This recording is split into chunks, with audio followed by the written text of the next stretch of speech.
más alumnos, tal vez, saber quién se quiere unir a laboratorio multimedia y desarrollar temas similares. Entonces, no tengo experiencia en ponente, es claro. Así que con todo gusto recibo sus comentarios para poder mejorar. ¿Y tienes un control? Tengo un control, señor. ¿Sí se puede? Si no,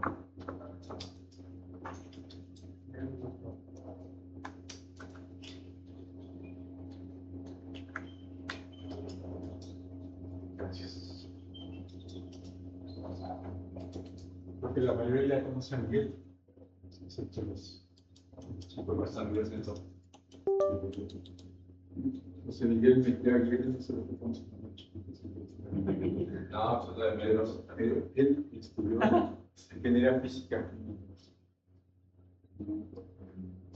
Ha estado ya trabajando en su empresa de automatización, pero recientemente, en los últimos año y medio, ha incursionado en estos temas.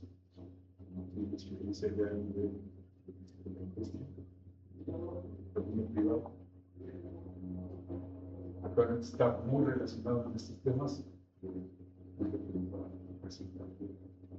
Gracias por venir. No, gracias por estar aquí. Y me agradezco también su presentación, muy amable. Muy amable. Siempre me dicen cosas muy padres aquí, por eso me gusta venir a poder de dopamina y ya regresar a mi casa, a mi cueva. Les agradezco.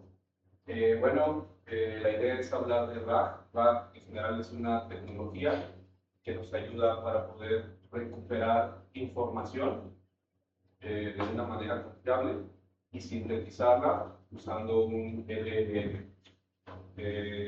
Vamos a quedarnos con eso. Tengo un pequeño diálogo aquí que me gustó para leerlo. Una arquitectura para que los modelos de lenguaje respondan con conocimiento verificable, dinámico y soberano. Y tal cual, creo que esta es una muy buena explicación y muy sencilla, ya que lo que estamos haciendo es darle, por decirlo así, comida al LLM para que cualquier tarea que este haga esté soportada con fuentes bibliográficas que son esa comida. Coherentes.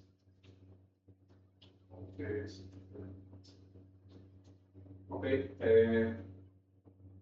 bueno, primero me gustaría partir de aquí, de que soy un fanático, entusiasta de los LLM desde hace muchos años. Digo muchos años porque veo la pandemia hace muchos años, pero desde que inició pandemia empezaron a interesar esos temas, ya que no tenía mucho que hacer. Entonces, estaba viendo videos, investigando fuentes, etcétera, etcétera. Y desde entonces me ha entusiasmado y he estado consciente de la capacidad que tienen los LLMs en general. De ahí nace como esta cuestión en mi persona de qué es lo que sigue o dónde los vamos a ocupar. En la actualidad, desde 2022-2021 a la actualidad, ha habido un boom, un incremento en las capacidades de razonamiento de los LLMs o Large Language Models, bastante funcionales, porque hoy en día no hay alguien aquí que no utilice algún modelo, independientemente de la marca o la empresa. A ese nivel estamos, ¿no? Por el 2021 que platicaba de esos temas y era un tanto como raro, ¿no? Que está hablando, que está loco, eso nunca va a pasar. Pero bueno, hemos ido avanzando mucho. Sin embargo, los LLMs no lo son todo, sirven para muchas cosas, pero en la industria actual no es muy común que solo veas un LLM y nada más, ¿no? Como de, ok, soy una empresa que produce computadoras y le voy a dar a mis empleados un LLM para que investiguen sus dudas y preguntas. Normalmente no funciona así, sino están respaldados por otras tecnologías. Una de estas tecnologías es la tecnología RAG. Al decir que no son confiables por sí solos, aquí englobé algunas de las cuestiones por las cuales considero que no lo son. La primera es las alucinaciones. Los LLMs, como ustedes saben, tienden a alucinar en ciertas cosas, de acuerdo a lo que estemos hablando, tratando. Digo, conocen todo el contexto de la plática que estamos teniendo con ellos.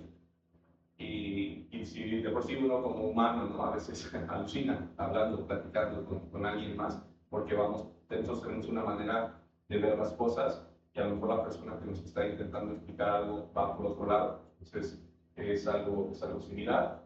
El Knowledge Cutoff básicamente habla de que los LLM son alimentados hasta cierta fecha. Por ejemplo, ChatGPT 5.1, ¿no? Que se entrenó con conocimiento desde N fecha, no sé de fecha inició, pero sí sé que terminó hasta 2025, abril 13, si no me equivoco.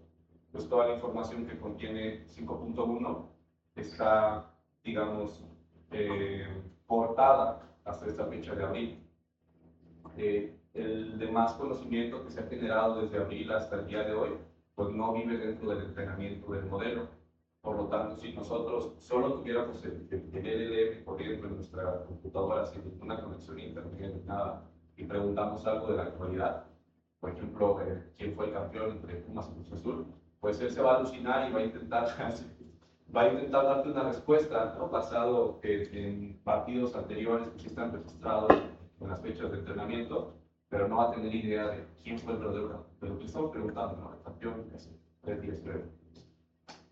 Entonces es una gran barrera también. Otra es que no hay acceso a datos privados, es decir, solamente tiene la información con la que se entrenó y nada más. Si nosotros, por ejemplo, utilizamos fuentes como ArcSIG para ver papers, documentación, etcétera, etcétera, y le queremos preguntar sobre algún paper en específico de ArcSIG, pues el LLM no va a saber de qué estás hablando. Te va a contestar, probablemente se va a alucinar, va a haber va a encontrar alguna relación semántica en información que viva dentro de él. Fue entrenado, te va a responder sobre eso, pero es muy probable que no te dé la información que buscas, ya que no hay acceso a datos privados.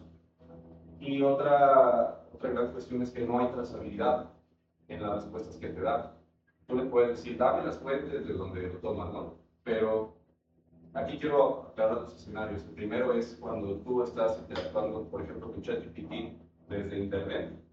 Aquí normalmente ya tiene herramientas incrustadas para poder romper esto, el Knowledge Cutoff y tener acceso a datos privados. Ya tiene como conectores, pero yo hablo de cuando tú descargas el modelo a tu computadora para correrlo local, pues obviamente no hay nada de esas conexiones. Entonces, por lo mismo, no tienes trazabilidad de dónde estás sacando las respuestas. Insisto, le puedes dar un prompt flexible de que dime, de dónde, de estás sacando, etcétera, etcétera. Y tal vez te dé fuentes bibliográficas, y de las 10 que te dé, a lo mejor 3 están bien, y las otras 7 pues se las inventó porque había términos similares, ¿no? Este es otro gran problema. Acá tengo un ejemplo, ¿no? Por ejemplo, si nosotros le preguntamos esto, ¿cuál es el reglamento de titulación vigente de la UAM para ingeniería X? Pues seguramente te va a contestar, te va a decir algo, porque va a encontrar una relación semántica con estas palabras, ya sea UAM, ya sea ingeniería física, titulación vigente, reglamento, qué sé yo, va a encontrar algo en todo su entrenamiento, pero es muy difícil que te vaya a entregar la respuesta correcta, ya que no tiene acceso a los documentos oficiales de la UAM para ir, leerlos y de ahí darte una explicación.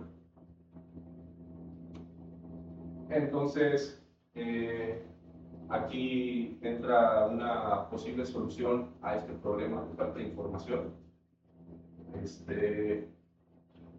En lugar de confiar en lo que el LLM ha memorizado durante la conversación que has tenido con él, ¿no? Durante este proceso de plática, de intercambiar prompts y respuestas, el RA lo que hace es que le da un texto relevante y bueno, esto de aquí creo que se pasó modelo deja de ser un oráculo, nunca lo va a ser, ¿no? Pero sí deja de ser como esa fuente de verdad, ¿no?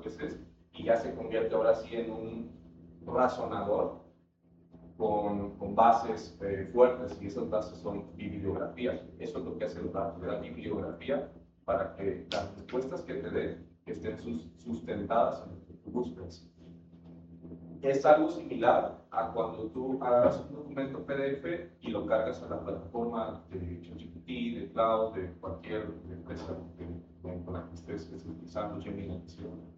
El modelo puede basar sus respuestas en ese documento PDF o XML o whatever y darte ahora sí citas o extractos o tus preguntas, las preguntas que tú le hagas, sus respuestas van a estar basadas en dicho documento, van a estar sustentadas.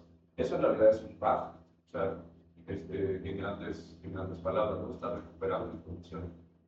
El flujo es el usuario hace una pregunta, se recuperan fragmentos relevantes de una base documental, se construye un prompt que incluye dichos fragmentos y se genera una respuesta, normalmente citando sus fuentes. Esto tú lo decimos, ¿no? Acá tengo un pequeño ejemplo de RAG versus fine tuning, no sé si se alcanzó a ver bien o algo así, porque esto es importante.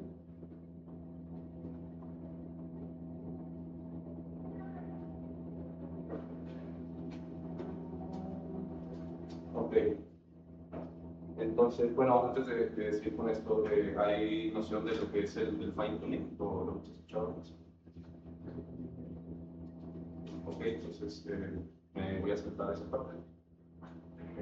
Digamos que estas son las diferencias. Muchas veces antes se confundía mucho entre por qué no un fine tuning en lugar de usar el RAG, es lo mismo, sí o no. Y no, es lo mismo definitivamente. El RAG lo que tiene es que puedes ir actualizando sus fuentes bibliográficas sin necesidad de reentrenar el modelo, que eso en costo computacional pues no tiene comparación con un fine tuning. Un fine tuning, lo que vamos a hacer es pues darle nueva información al modelo. Por decir, este ejemplo que les comentaba, ¿no? De que 5.1 se entrenó hasta abril de 2025, nosotros podríamos volver a reentrenarlo ahorita con la información que ha salido desde abril de 2025 hasta la actualidad. Sin embargo, eso ya no metemos ahí con la arquitectura del modelo, con cómo están entrenados, con temas de capas y coste computacional, ¿no? Que te digo, dudo que tengamos aquí un computador para hacer eso, para entrenar ChatGPT 5.1. Entonces, esa es la primera gran diferencia. Con el RAG no estás reentrenando el modelo, solo estás actualizando las fuentes. Otra cosa que tienes es que el RAG te puede dar respuestas trazables y verificables hasta el nivel que tú quieras. Se puede decir muy profundo en temas de trazabilidad, y eso ya lo decides. Y el fine tuning no. El fine tuning no, insisto, le puedes pedir que te dé las fuentes de dónde sacó las cosas, pero puede alucinar y no hay forma sencilla de poder rastrear en qué zona es la que está alucinando. Otra ventaja del RAG es que tiene un costo bajo en cuanto a coste computacional y su iteración es muy rápida. Pues con fine tuning ya platicamos sobre el entrenamiento y el coste computacional. Otra gran ventaja del RAG es que nosotros tenemos soberanía sobre los datos, sobre las fuentes que queremos insertar, o sí, el knowledge base, ¿no? Todo lo que queremos sobre lo que queremos que el LLM nos responda, nosotros tenemos total control sobre eso, porque somos nosotros quienes cargamos la documentación. Y bueno, en el fine tuning no, porque pues tú le vas a dar nuevas fuentes, lo vas a reentrenar al modelo. Sin embargo, aún siguen las fuentes anteriores, entonces no vas a saber nunca cuál de las dos usó, etcétera, etcétera.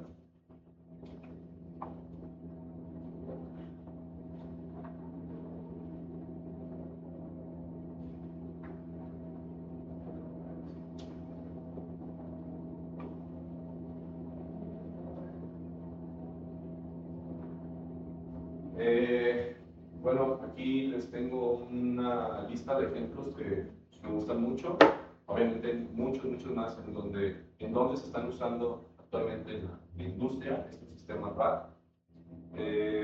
Aquí hice un recuento desde 2024 hasta la fecha, ya que anteriormente también hay ejemplos de donde se usaban, sin embargo, los que no sean relevantes, sin embargo, no estaban tan bien implementados o también desarrollados, no hay tanta información. Estos son algunos de los que más me gustan. Por ejemplo, en medicina, cada uno tiene un área diferente. En medicina existe un sistema que se llama Open Evidence, y tal cual es un asistente clínico. Tal cual es un asistente químico, médico, y todas todo el knowledge base que tienen es acerca de, está basado en literatura de medicina, de fuentes oficiales, también diccionarios de medicina, etcétera, etcétera. Harvey AI, esto está durísimo, ya que, digo durísimo porque esto es algo que nos afecta a todos, porque se está utilizando en el área de legal y es utilizado por empresas como PwC, Allen & Overy, hay otras más de legal también importantes que se me acaban de olvidar. Total, estas grandes empresas pues son las que dominan el sector y a lo mejor consultoras en las que nosotros utilizamos a lo mejor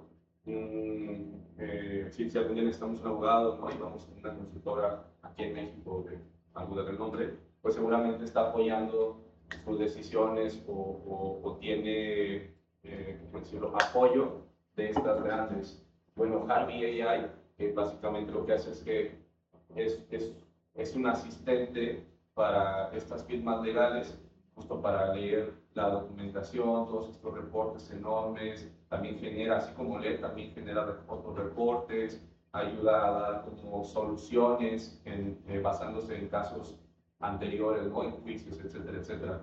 Entonces digo que es algo que nos puede llegar a afectar a todos porque, pues, imagínate que tenemos un caso muy particular y el asesor con el que vamos, o el abogado con el que vamos, tiene sustento en una herramienta de este tipo, pues puede favorecernos haciendo ese abogado pues alguien súper potente, ¿no? Que va a conocer muchos casos y ejemplos, o también podría llegar a afectarnos, ¿no?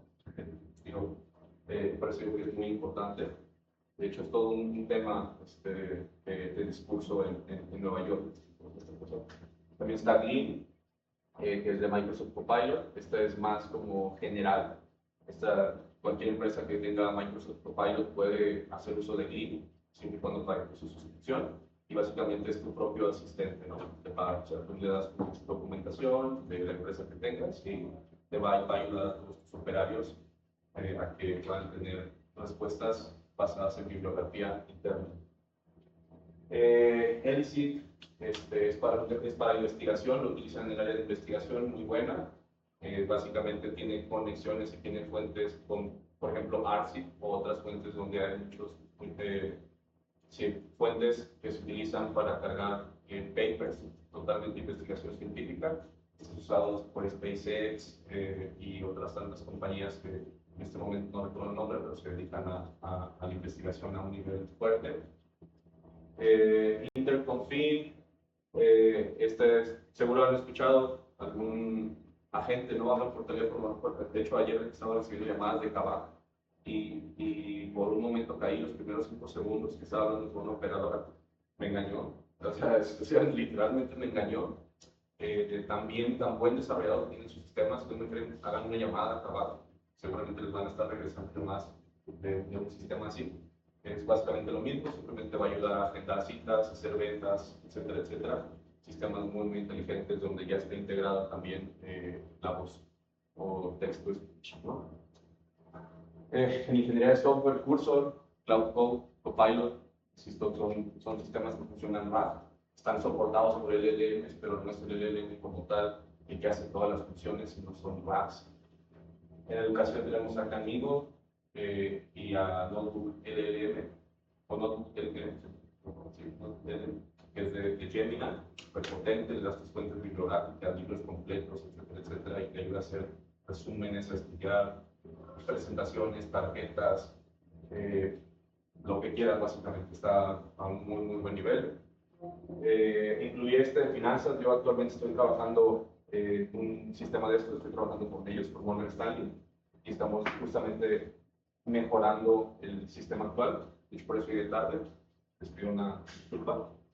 Pero bueno, lo que hacen aquí en finanzas es que vemos reportes financieros o portafolios con muchas posiciones, vaya, de inversores grandes como BlackRock, JP Morgan, etcétera, etcétera, aseguradoras. Revisamos toda la información, vemos cuáles están rechazadas, cuáles pasaron, y sobre eso pues se hace análisis de datos a un nivel muy fuerte para poder decidir cuáles son los siguientes pasos que el analista debe de tomar. Básicamente revisamos toda la información y entregamos un reporte diciéndole, ok, basado en este portafolio, los siguientes pasos que tienes que hacer es esto, esto y esto. Eso que hace, pues les ahorra muchísimo tiempo en trabajo del analista para, sabes, como meterse a portafolio, ver qué mejor estrategia utilizar, etcétera, etcétera. Ya no necesita ser como un analista senior o con 10 años de experiencia para poder entregar resultados eficientes y rápidos, sino un junior que tenga contexto de los conceptos en finanzas, podría tomar pues buenas decisiones. Y un sistema muy bueno que se utiliza en el gobierno y en temas también académicos, aquí lo puse en general, son los asistentes institucionales, actualmente ya funcionan, y es algo y va enfocado, orientado a lo que estamos desarrollando aquí, nuestro sistema RAG, lo que hace chatbot sobre normativa interna, trámites y reglamentos, y bueno, aquí agregué una nota, ¿no? El espacio donde se escribe el proyecto que veremos. Básicamente ahí entra.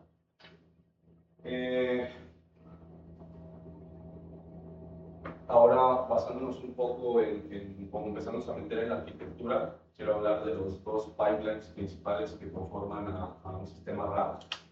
Es un tanto, o sea, entre más nos metamos, obviamente más ramas vamos a poder sacar, pero todo lo podemos englobar en dos pipelines principales, que es un pipeline de ingesta y un pipeline de generación.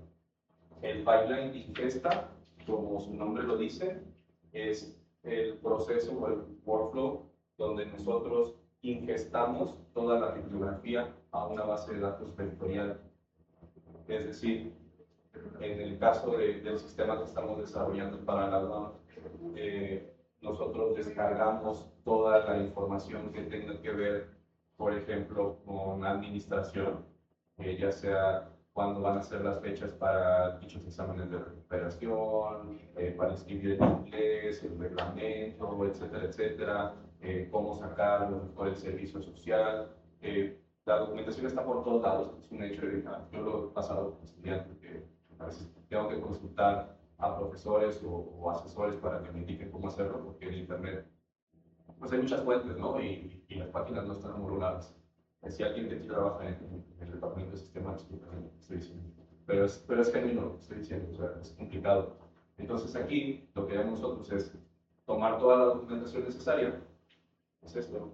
Pueden ser formatos PDF, doc, HTML, CSV, etcétera, etcétera, Markdown, text, el que se ocurra. Después, el siguiente paso es el loader. En la parte de la carga, lo que hacemos es extraer la información, por decirlo así, de dichos documentos. El siguiente paso es chunkenizar dicha información. El chunker no es otra cosa más que fragmentarlos.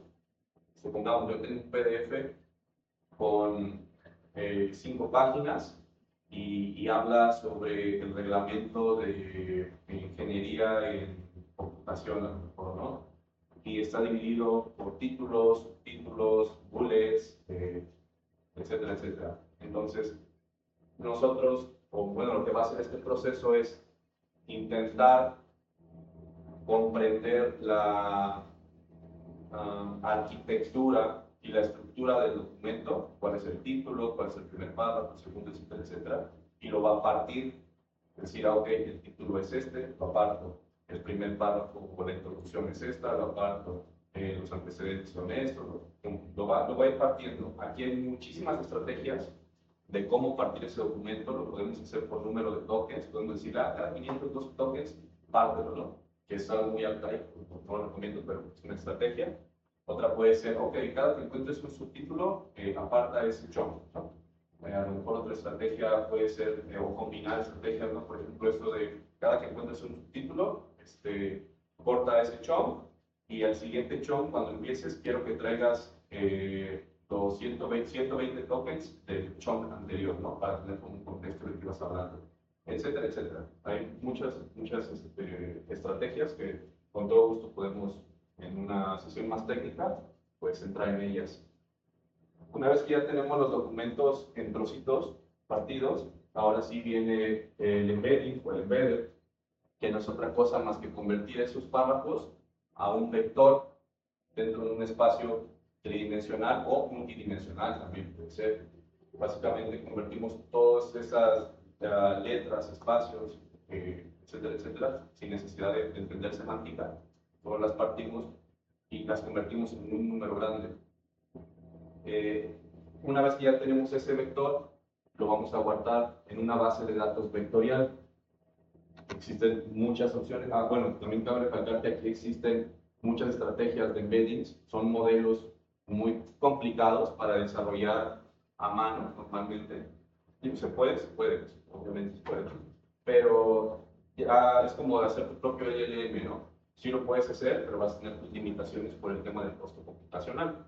Entonces ya hay muchas opciones en el mercado, open source, otras que son de paga, etcétera, etcétera, en donde tú puedes llamar a tu modelo de embeddings con la estrategia que más te apetezca y hacer este paso. Una vez que ya está este paso, que ya tenemos todos los pedacitos de texto convertidos en un número grande o en un vector, ahora sí lo almacenamos en una base de datos vectorial. En esta base de datos vectorial se van a guardar como puntos en el espacio y estos puntos, como cada número, ¿no? O sea, en la lógica aquí del embedded, digamos que él crea la secuencia numérica basándose en una correlación. Entonces, digamos que en la base de datos, si pudiéramos ver una imagen 3D, ¿no? de todo el mundo de la data, nosotros veríamos segmentos y en dichos segmentos estarían más cercanos los chunks que se parecen de los chunks que no se parecen, ¿no? Por ejemplo, pudiéramos tener una zona con muchos puntos que estén hablando sobre reglamentos y pudiéramos tener una zona muy aparte que estén hablando sobre a lo mejor mejores prácticas en inglés o mejores prácticas en algo, qué sé yo. Entonces, la relación que hay entre esos puntos o la distancia que hay entre esos puntos va a depender de qué tan similar es el contenido del chunk. Eso es importante aclararlo porque si no hay un buen sistema de chunking y de vectorización, básicamente las respuestas que vamos a tener pueden estar, pues, no tan sustentadas o no pueden ser buenas, ¿no? Pueden que no sean de buena calidad. ¿Vale?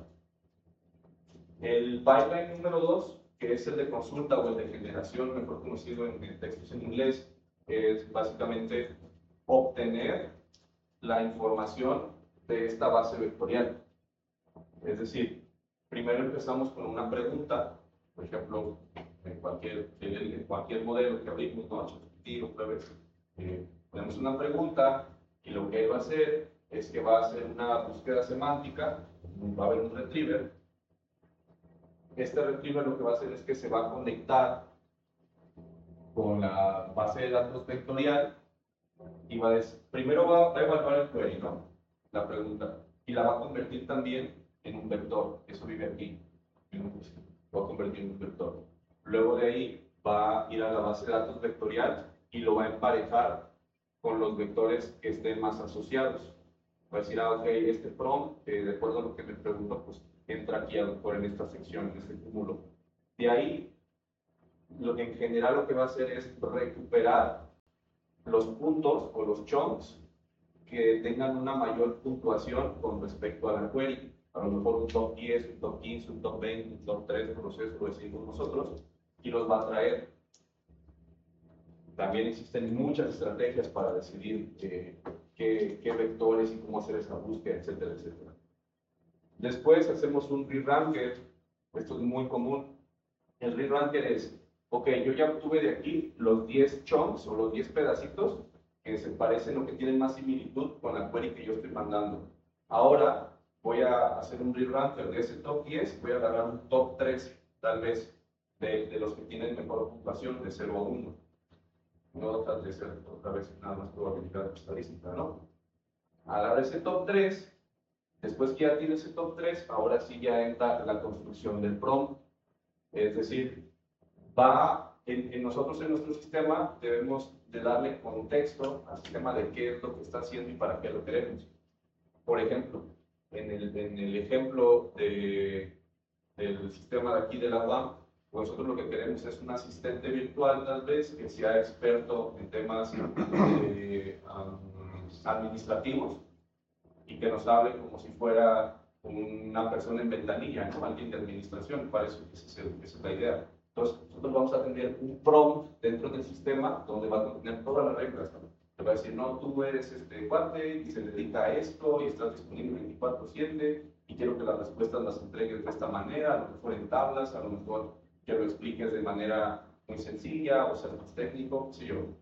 Entonces, insisto, una vez que ya tenemos el pre-ranker y después ya está construido el prompt, es ahí donde hasta este punto entra el LLM.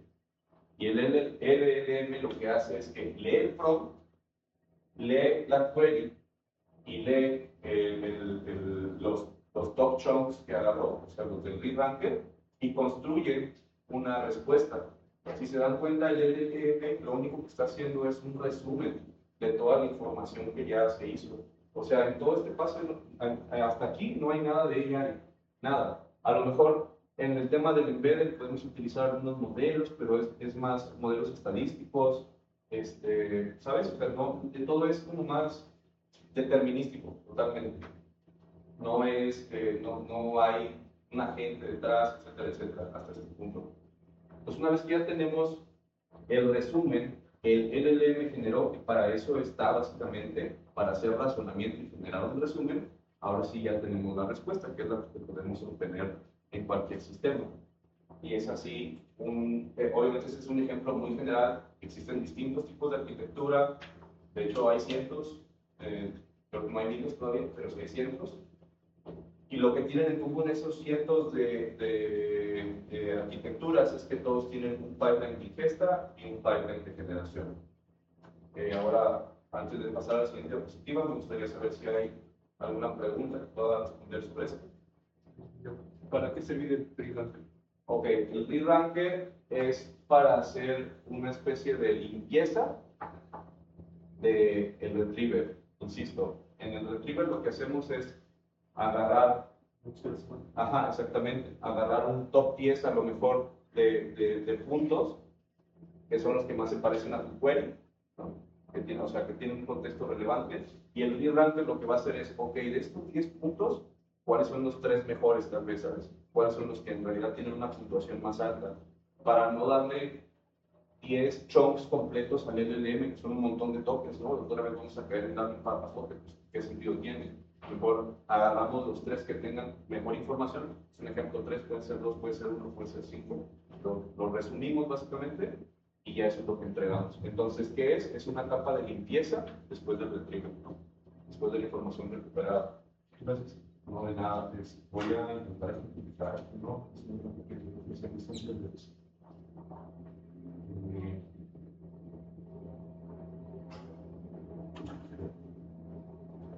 Estamos en un espacio tridimensional, ¿no? Y a lo mejor tengo un recurso para la otra.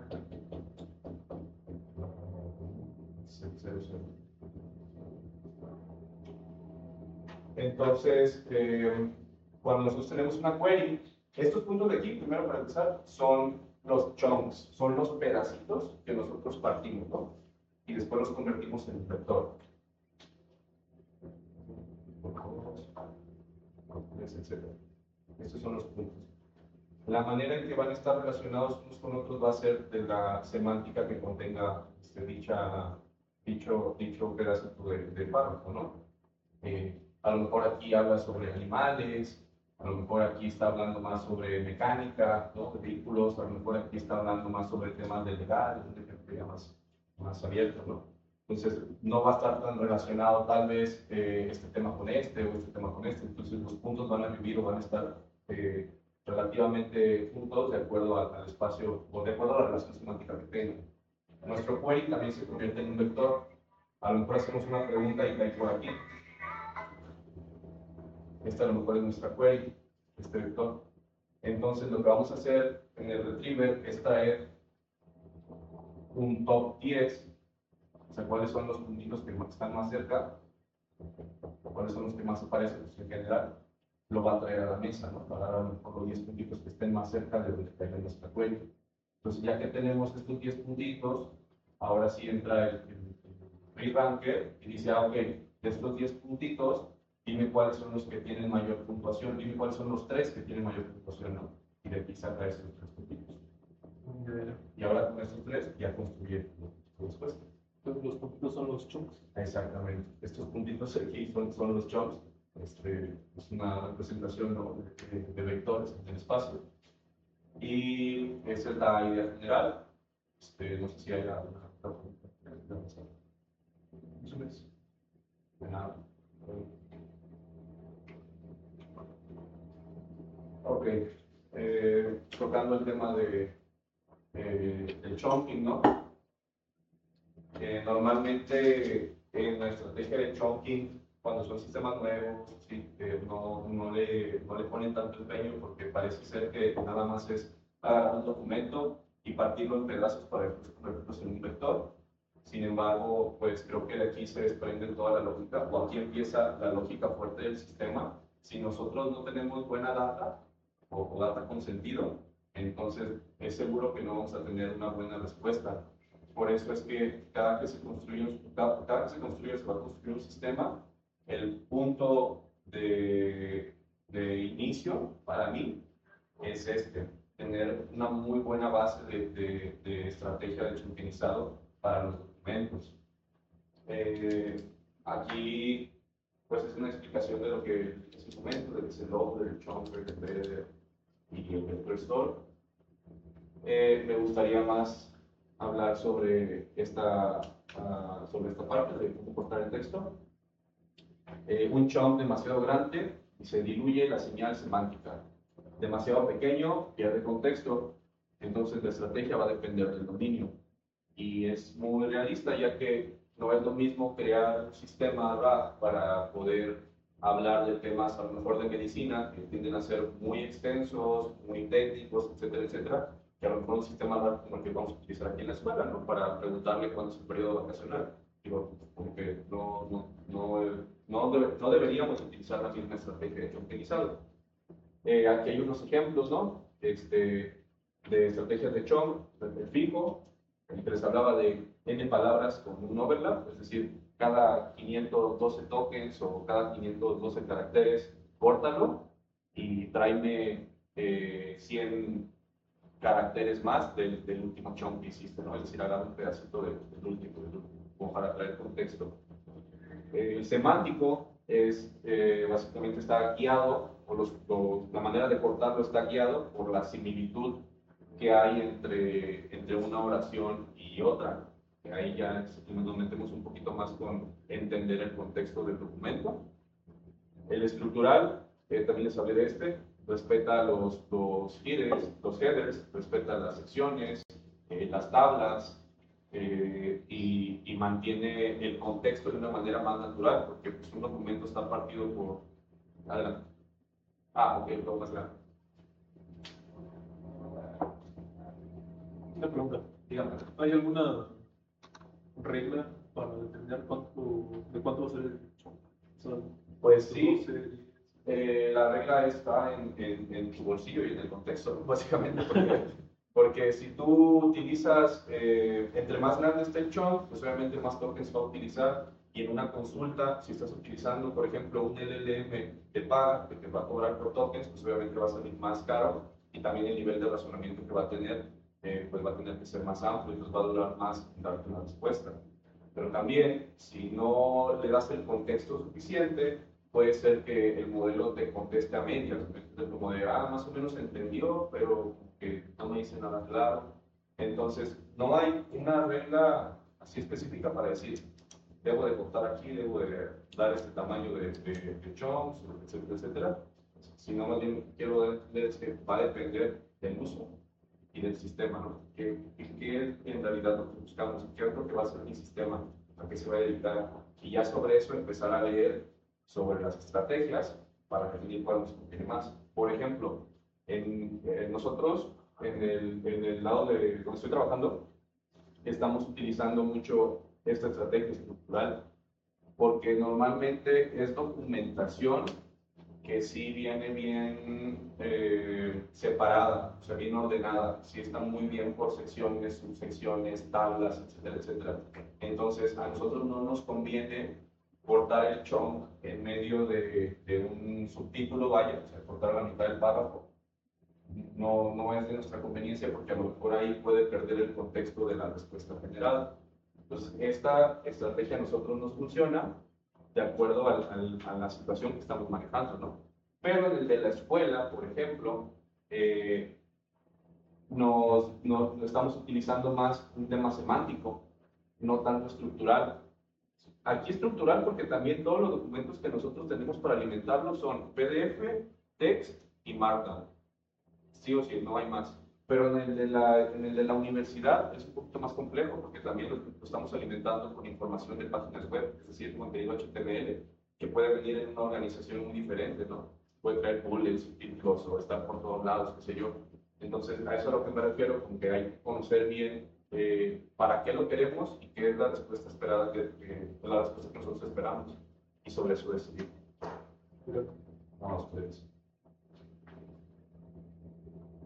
Y bueno, la contextual, de hecho, estamos utilizando una mezcla de estos dos, semántico y contextual en el sistema de aquí en la UAM. Semántico 70% yo considero y contextual un 30%, ya que también estamos buscando, o más bien también estamos incluyendo en cada chunk un pequeño resumen de qué trata el documento general, ¿no? Es decir, a lo mejor cargamos el tema de cómo las reglas para inscribirse a inglés, ¿no? A las clases de inglés en CELEX.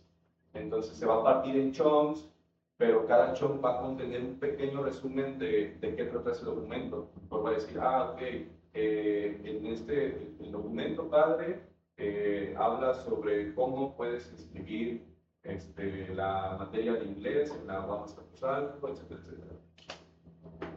Y bueno, no sé si hay alguna pregunta por esta parte.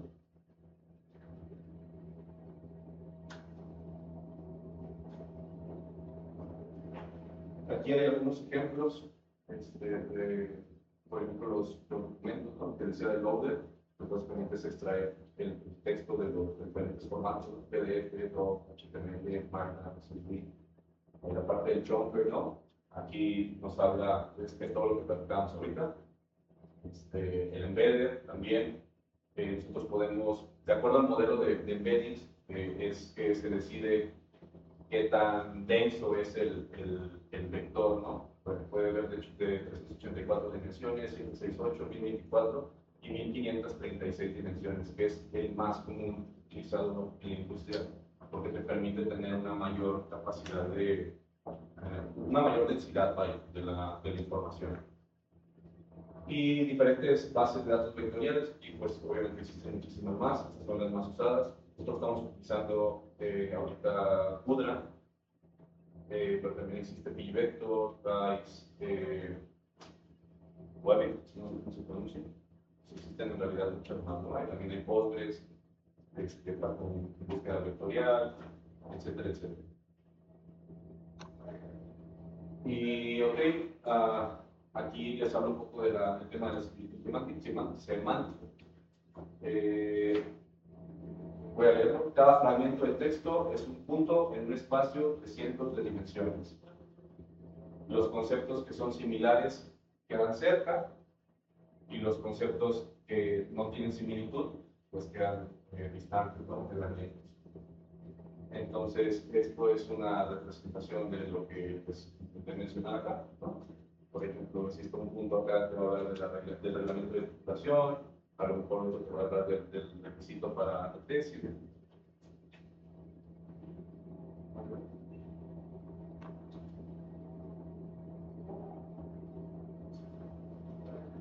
¿No? Y no sé, la normativa de egreso. Estas tienen cierta relación semántica, estos puntos de aquí, andan como por el mismo tema.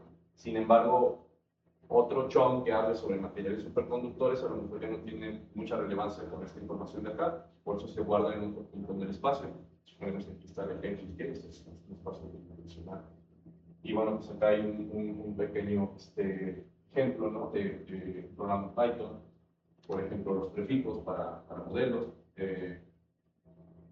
La query que está, que es parte del embedding, ¿no? Tenemos query es igual al reglamento de explotación, y luego después el passage es el reglamento, etcétera, etcétera, o sea, el resumen, ¿no? Por decirlo así. Y después ya tenemos la distancia que hay entre ellos. Ya lo calculamos, es una regla de coseno. Las dimensiones van de 384.536 flows por chom. La distancia es el coseno por el producto interno por L2, que L2 es la distancia.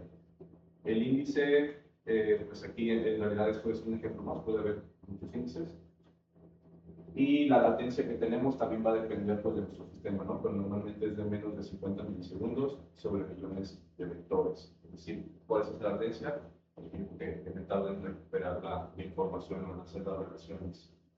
Estos ejemplos de ahí son como muy generales, obviamente depende de tu capacidad de cómputo, etcétera, etcétera. Perdón, gestiones. Yes. Ok. Esto es como buenas prácticas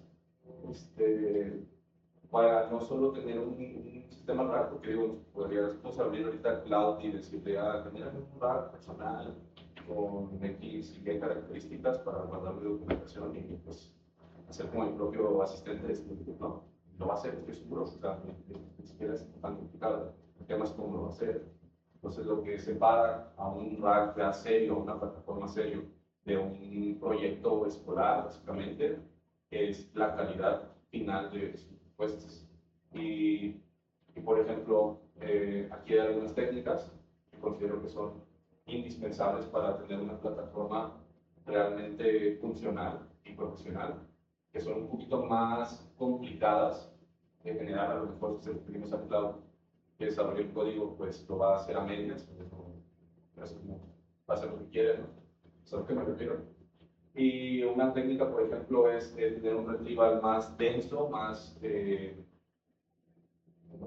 fuerte, que capture, por ejemplo, el significado, los sinónimos, la paráfrasis y el estándar moderno también, ¿no? Esto del estándar moderno es, por ejemplo, de que no es lo mismo subir, un ejemplo, subir bibliografía, no sé, a lo mejor análisis matemática, ¿no? De Newton, ¿no? Y de escanear el libro y subirlo y buscar que extraiga el texto, a tener una fuente actual, ¿no? Un libro del año pasado o hace 2 años, obviamente se redactan de manera muy diferente, entonces pues, también es algo muy importante.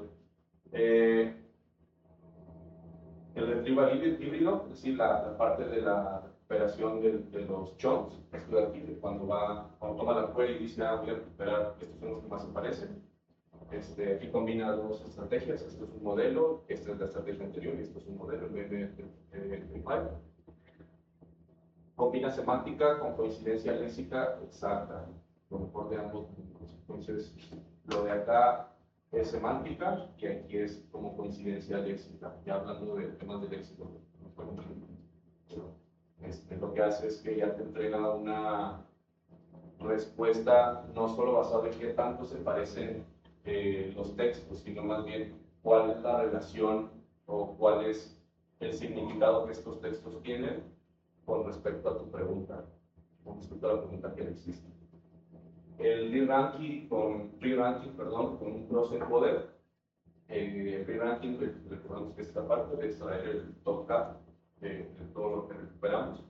Y un cross-encoder, o más bien un hilo con un cross-encoder, es, en palabras más sencillas, de lo que y de lo ordenado. Entonces, pues, agarrar estos top 10 y para sacar este top 3, lo que vamos a hacer es una relación cruzada. ¿Sí? Tiene aquí mucha estadística. Para no solo sacar cuáles de estos 10 son el que tiene el mejor puntaje con respecto a mi query, sino más bien una es esa, sacar cuáles son los que tienen mejor puntaje con respecto a mi query, entre 0 y 1, cuáles son los que tienen mayor relación, y luego de ahí, con el cross-encoder, es cruzarlos, empezar a cruzarlos, vemos que es más técnico, pero también decidir, ok, cuáles son los que tienen mejor puntaje entre estos mismos, sin tomar en cuenta la query, por decirlo así. Y ya con esa lista, ahora sí ya sacar el top 3. Sí, son estrategias a lo mejor un poquito más complicadas que podríamos abordarlas técnicamente cuando ustedes quieran, cuando quieran, más tiempo. Query rewriting and hide. Ok, lo que hace es que aquí entra el LLM a reformatear tu pregunta, a reformatear la query que tú hiciste. Por ejemplo, a lo mejor no le echaste tanto ganas, ¿no? Tantas ganas en tu prompt y demás. Quieres que te entregue todo en 3 palabras. Y lo que hace, entra el LLM y empieza a razonar, a ver, ¿de qué estamos hablando en la conversación? Dice, ok, creo que más o menos ya sé qué quiere decir este tipo, ¿no? Entonces, reformatea tu query que tú hiciste y ya la manda. Entonces, digamos que es como un asistente, ¿no? Para poder comunicarnos con el otro, así que con la salud, o para podernos comunicar mejor con el tema del retrieval. ¿Puede ser como una expansión de tu pregunta? Ajá, por decirlo así, una refactorización, ¿no? O sea, mejor tú le preguntaste por un montón de faltas de ortografía a lo mejor no somos muy buenos para explicarnos, entonces ahí entra un LLM y dice, a ver, ¿qué quiere decir? ¿Qué quiere decir este tipo? Bueno, más o menos ya le agarré la onda de acuerdo a lo que hemos platicado en la sesión. Voy a reorganizar su prompt y ya con eso vamos a hacer la búsqueda. Si haríamos esto, nosotros ya estaríamos en la arquitectura haciendo un sistema multimodal. Ya no sería un solo LLM, sino ya tendríamos dos. Uno para reformatear tu pregunta y el otro que va a ser la respuesta general. Y la otra es el contexto retrieval, que básicamente cada chunk se le da su propio contexto. Esto también es una técnica de multimodal, porque digamos, cuando nosotros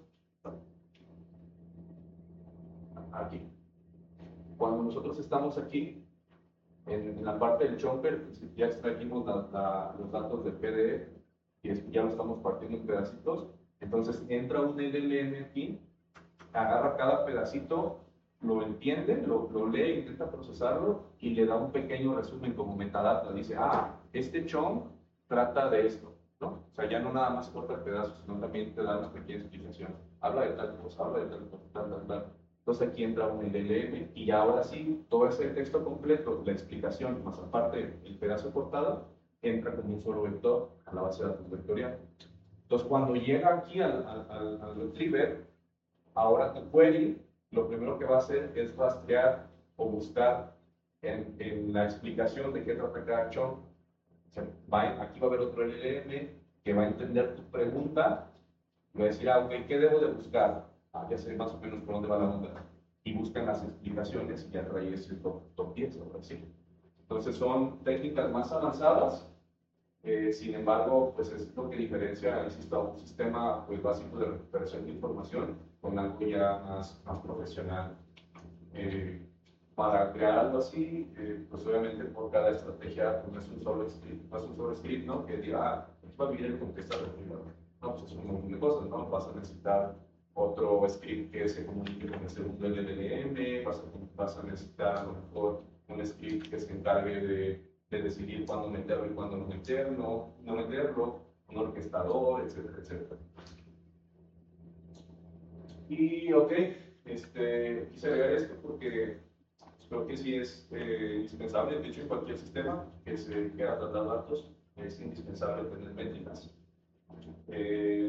Para tener un sistema completo, sí o sí necesitamos evaluar qué tan eficiente es dicho sistema. Entonces, esta parte de aquí se considera parte del RAD, no como un evaluador que diga parte, o sea, es parte de todo el sistema. Y existen muchas métricas para poder evaluarlo. Y también está separado en fases, ¿no? Por ejemplo, aquí estas son métricas que tenemos para medir la calidad de la recuperación de los chunks, es decir, qué tan fiables, confiables son los chunks que está recuperando. Tenemos Pell, tenemos MRR y NDCG. Voy a hacer una explicación.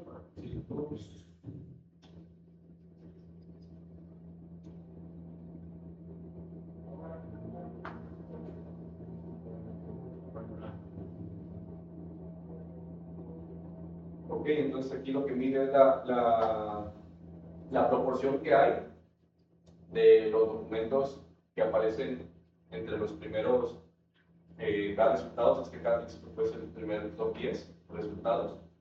Y entonces la operación es muy fácil. Los relevantes en el top K, los relevantes en el 10, entre todos los documentos son relevantes, ¿no? Y esto te mide en realidad qué tan fiable está siendo tu proceso de recuperación desde la base de datos. Después de aquí, este es una métrica más para dar como es un término correcto, digamos, lo contrario que penalización, un incentivo. Digamos, si entre más cerca estés, el chunk de tu query va a tener un incentivo mayor.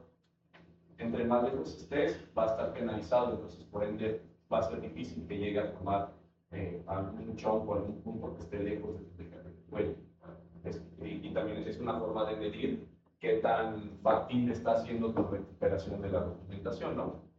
O qué tan eficiente. Este de aquí, NDCE, en realidad es uno que se ha usado desde 2022, 2021, y lo que hace es que ahí ya considera como tal, no quiero leerlo, lo voy a leer, considera niveles de relevancia, no solo binario, estándar en information retrieval. O sea, ¿qué quiere decir? Que no solo premia como sí o no a los chunks que están alrededor de tu query, sino más bien ya te dice, ok, este sí, pero por cuánto, o este sí, pero por tanto, o este no, qué tan malo es, qué tan bueno es. Es una manera de decirlo así. Para la generación también existen otras métricas que considero que son muy buenas. Por ejemplo, el faithfulness, que básicamente nos ayuda a medir pues el nivel de verdad, por decirlo así. Es decir, que tanto de la información que recuperamos tomó nuestro sistema para generar la respuesta, o si solamente agarró un poquito de esto y lo demás lo sacó del entrenamiento que ya traía, ¿no? Es decir, se empezó a volver a acabar la falla. Esta métrica para eso nos ayuda, para saber qué tanto estamos recuperando. El Answer Relevance lo que hace es que qué tan viable o qué tan buena es la respuesta que obtuvimos de acuerdo a la pregunta que le hicimos, así de sencillo. Y el Context Precision habla más como tal de todo lo que recuperamos aquí, qué tan relevantes son los documentos, ¿no? O sea, que en realidad qué tan buenos son, o sea, si tienen un contexto relevante en lo que estaba preguntando, o solo había palabras que se parecían y por eso es que los trajo. Pues también son métricas muy buenas que nos van a ayudar. Una vez que tengamos esto medido, vamos a hacer ahora sí un refinamiento del sistema para decir, vamos a cambiar la estrategia de chunking, o vamos a cambiar el modelo de embeddings, etcétera, etcétera. Y bueno, aquí mi idea era mostrarles un poco más sobre el sistema que estamos desarrollando aquí. Sin embargo, está albergado en la computadora del laboratorio de multimedia y no puedo acceder desde aquí. Se sabe. No podemos acceder. ¿No? ¿Por qué? No sé. Pues, complicado, no, porque esta es Windows. Y aparte tendría que abrir mi cuenta de GitHub acá y todo este rollo, ¿no? Pero, pues aún así, pues tengo la presentación ya un poquito desglosada. ¿Quieres que traiga el metal para que sea Ubuntu?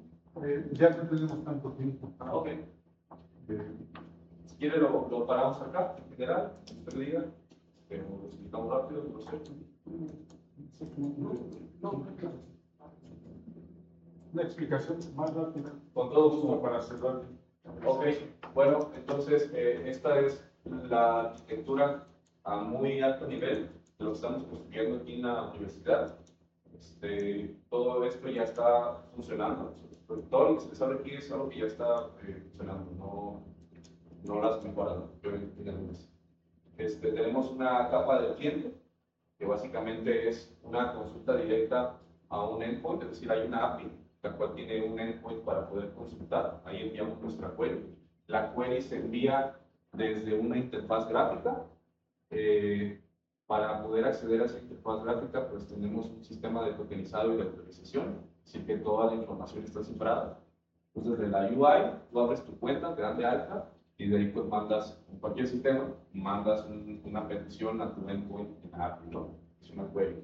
Después ya viene la capa de aplicación, la API, HTTP, es Fast API, estamos ocupando Fast API porque todo el backend fue desarrollado en Python. Lo que hace es que rutea y valida la pregunta que tú hiciste. ¿Con qué te rutea? Con el LLM, ¿no? Y también lo que hace es que orquesta a la gente, le dice, ok, ya me mandaron la pregunta, esta es, te la doy, haz toda la chamba que tengas que hacer. Hay un orquestador, el orquestador está soportado por LangGraph. LangGraph es una plataforma para poder orquestar agentes en general. Y entonces, bueno, ahí entra LangGraph y empieza a levantar un contenedor, pero ya está levantado, más bien activa un contenedor, después que ya se va por error, etcétera, etcétera. Todo el proceso. Está la capa de procesamiento, que básicamente lo que hace es, hay un escaneo periódico en nuestra base de datos, donde se suben los documentos. Este escaneo lo que hace es que está monitoreando que si la documentación que hay dentro de esa base de datos ya se actualizó o no. Si nosotros podemos mandar un documento y a lo mejor el proceso se corre en cada 5 minutos, entonces cuando caiga, cuando se corre el proceso va a detectar que hay un documento nuevo y va a hacer su análisis. ¿Es documento nuevo o es una nueva versión de uno que ya había, ¿no? O a lo mejor están repitiendo un documento que ya había y ya de ahí toma decisiones. Si es un documento que ya existe y no tiene ninguna modificación, lo que va a hacer es que te va a decir, ¿sabes qué? Este documento ya está infestado, bye, no lo puedo volver a meter.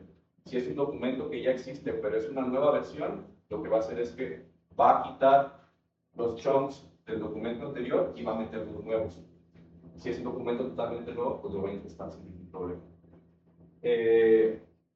Para el worker está el Celery, también es con Celery, es básicamente lo que les acabo de platicar, ¿no? Estos dos van juntos. Esta cosa es para el escaneo y esta cosa es como tal ya para meterlos a la base de datos. Redis es para tener las tareas en una cola, es decir, a lo mejor subimos múltiples documentos, entonces vamos a ir haciendo uno por uno, no va a subir todos a la par, va a ser un sirve Redis. Y el servicio de embedded que estamos utilizando es Tail, es un servicio HTTP, estamos intentando mediante HTTP.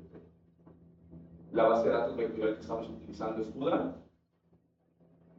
También tenemos una base de datos para guardar los metadatos de cada chunk, lo que les decía de que partimos como de, ok, este es el pedacito del texto, y aparte de ahí decimos cuál es el título del documento del que viene, cuál es la fecha, cuál es el hash, etcétera, etcétera. Eso lo guardamos en Postgres, en la base de datos. La capa de inferencia, estamos utilizando Olama para soportar nuestro sistema. El Olama está corriendo en local. Nuestro sistema es Mistral con 7 billones de parámetros. Ese es el LLM que está razonando. Y bueno, la configuración todo viene en un config.yaml.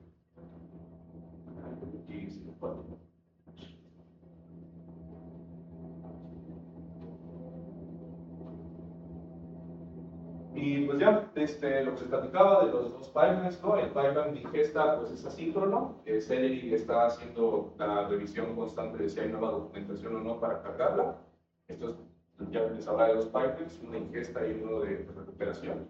La ingesta es y digamos que es asíncrono que está haciendo este trabajo de revisar. Y LangGraph, que es el tema de recuperar la información, o se activa cuando alguien manda una query a la API, pues es de manera síncrona, es decir, solo cuando se solicita, pues estamos activos. Bueno, aquí hablo un poco de cuáles son las ventajas o por qué tomamos las decisiones de elegir cada tipo de estrategia. Creo que solamente ahorita voy a hablar de esta, de por qué local y Olama. Pues simplemente porque es un sistema en donde podemos tener la privacidad total de nuestros datos, no salen a la red. Es decir, obviamente requiere un costo computacional muy grande tener corriendo el LLM en local, pero estamos seguros de que la información o nuestra información no va a salir a la red, se va a quedar siempre en el ordenadores donde estemos corriendo el sistema. El costo cero, entre comillas, porque pues, tenemos costo computacional, que hablo de costo monetario. Pues tenemos soberanía sobre los datos que podemos cargar, obviamente, y no dependemos de ninguna API, en este caso, para conectarnos al modelo, que es común que se caiga en realidad. Y bueno, aquí les hablo sobre algunas mejoras que se pueden hacer, porque bueno, como saben, no hay sistema perfecto. Eso pues, para los que se animen, ¿no? Ya salí, ya me voy yo, pero si alguien se anima, ¿no? No, pues hay muchísimas cosas que hacer al sistema y puede crecer tal cual nosotros queramos, también podemos crear nuevos sistemas, pero algo que sí veo muy importante, puntos importantes a tocar, es por ejemplo crear un retrieval híbrido, una de las estrategias que les hablaba, el re-ranking con el cross-encoder y un chunking más estructural. Y bueno, aquí el tema ya para tenerlo como un sistema totalmente profesional, se va a ocupar de obviamente muchísimas pruebas, pero una evaluación cuantitativa, es decir, tener una lista de preguntas y respuestas por parte de profesores, alumnos, etcétera, etcétera, ya verificadas obviamente, y pues hacer análisis de cuando nosotros le damos una pregunta, qué tanto se parece la respuesta a lo que estamos esperando, etcétera, etcétera.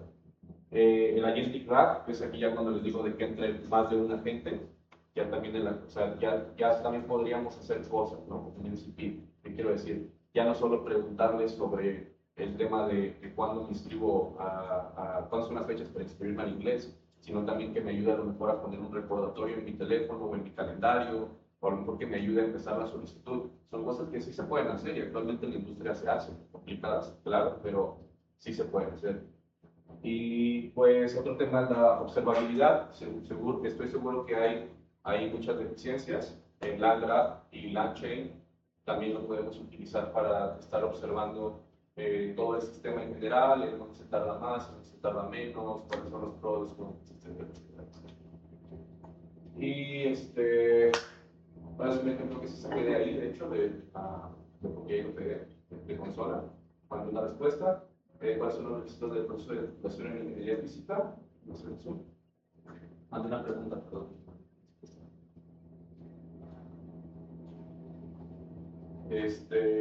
Y me ha respondido esto: para la titulación en ingeniería física se requiere haber completado 100% de los créditos del plan de estudio, presentar un trabajo terminal en alguna de sus modalidades autorizadas. Lo saca de aquí, ¿no? Reglamento de titulación, ¿no? Que me lo volé de internet, ¿no? Después dice, y también aprobar el examen de comunicación oral escrita. El trabajo terminal puede ser una tesis de investigación, un proyecto de investigación o una estancia profesional documentada. Modalidad de trabajo terminal. El alumno debe contar con un asesor titular, bla. Y bueno, aquí me dice la puntuación que obtuvo cada uno de estos. Estos tres de aquí son ya el filtrado. Obviamente sacó 10, pero él agarró los 13 por su respuesta. Esto de aquí, obviamente, la información o las fuentes es lo más importante. Aquí yo estuve volándome fuentes de internet.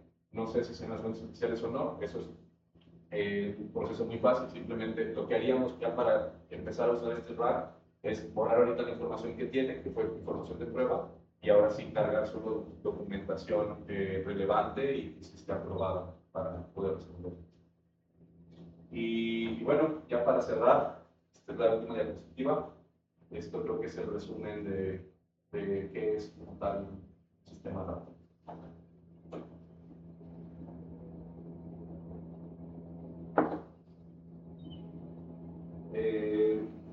No sé si, bueno, aquí están algunas de las referencias que he utilizado no solo para hacer esta presentación, sino que también se han utilizado para los desarrollos. Si a alguien les interesa y quiere platicar de eso más a profundidad, pues yo encantado, creo que me llama mucho la atención. Y de mi parte sería todo. Si hay dudas, preguntas, pues muchas gracias a Miguel. Vamos a darle un aplauso. Abusando de su confianza, de su cooperación, le propondría que si el próximo martes nos vemos otra vez para ya entrar directamente remota al sistema. o en MATLAB o en Unity, lo podemos hacer, ¿no? Sí. Y explicarnos ya las partes, abrir el código Claro. de programación. Sí, sí, sí.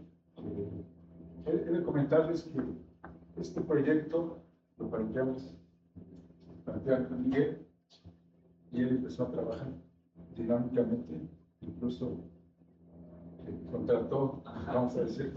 convenció de trabajar en un grupo de personas. Contrató a su padre. Yo le planteé la situación y empezamos a vislumbrar la generalidad del proyecto, Miguel y yo, las partes principales, estábamos ahí y después, unas semanas después, me llega un grupo de personas. Ya contraté de computación, de física, y esto va a ser la interfaz, y esto va a ser tal. Y van a estar bien ustedes coordinan a sus trabajadores. Nosotros nos seguimos coordinando. Sí, afortunadamente, ¿en qué trimestre va a ser la computación? Séptimo, pero hace un año empezó. Estaba en tercero, ¿cómo subiste tan rápido? Y empezaron de cero. Creo que esto mismo, se puede aplicar en cualquier empresa. De hecho, yo estoy proponiendo un proyecto con la CID de la Ciudad de México, retomar estas ideas para primarios, secundarios, 10 primarios y secundarios, llevarles una computadora.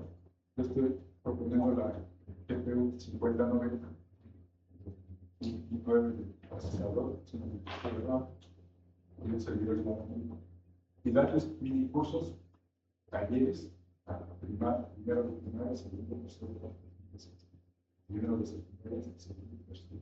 Pero ya llevarles, no necesita una conexión de internet, no necesita abonamiento, no saben la información privada de los niños. Y con toda la información, pues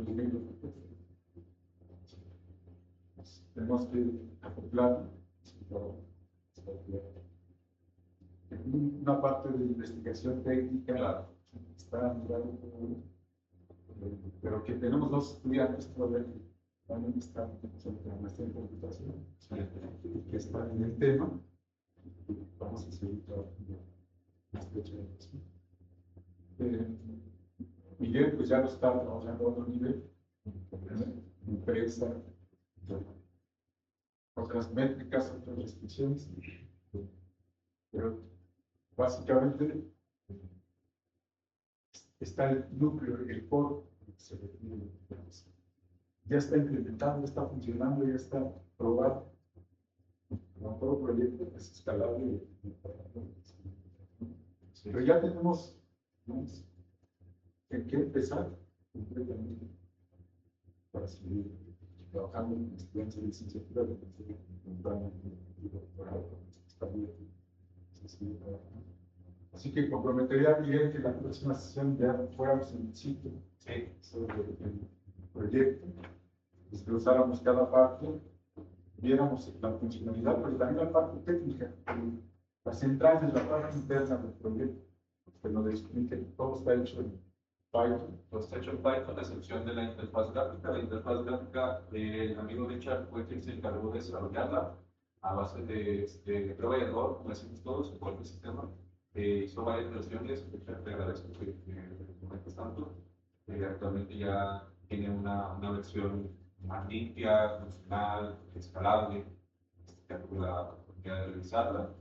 Y bueno, el sistema está construido en backend en Python y todo el frontend está en JavaScript. Así que igual hay temas de todos lados, se ocupan desarrolladores de todo, no solo personas que sepan sobre temas de machine learning, sino también programación en backend, programación en frontend, etcétera, etcétera.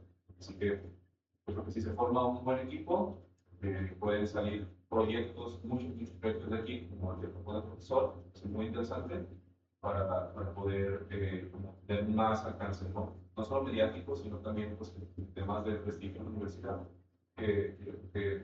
Digo, si yo estuviera en la secundaria y ya con los proyectos, sí, no voy a la mano terminando.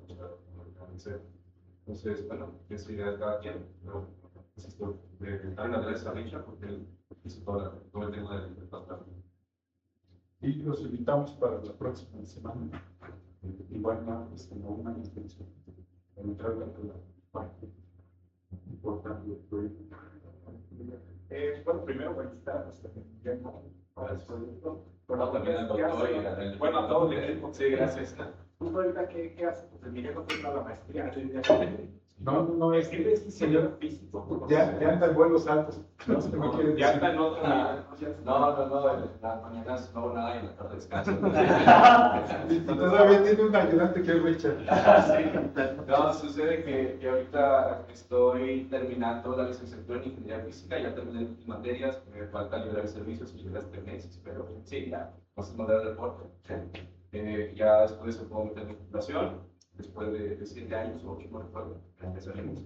Estoy trabajando para una compañía ahorita, donde estoy responsable de estos temas. Obviamente hay muchos niveles, ¿no? Estoy en un tema específico y tratando el tema de los VARs.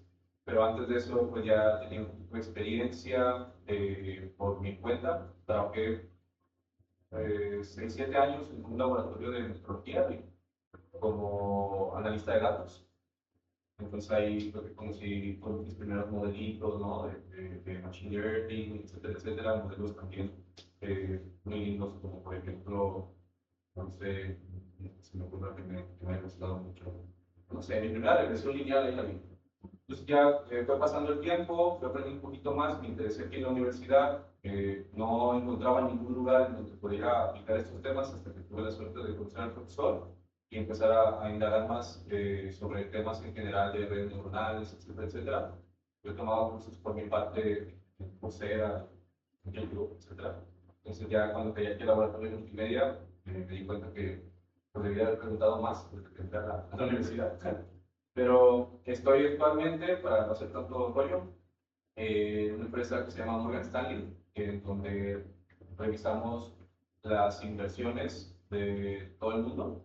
Tenemos nuestros índices de inversiones y mi trabajo ahí es investigar y desarrollar plataformas como esta que les mostré, pero enfocadas a mucho proceso.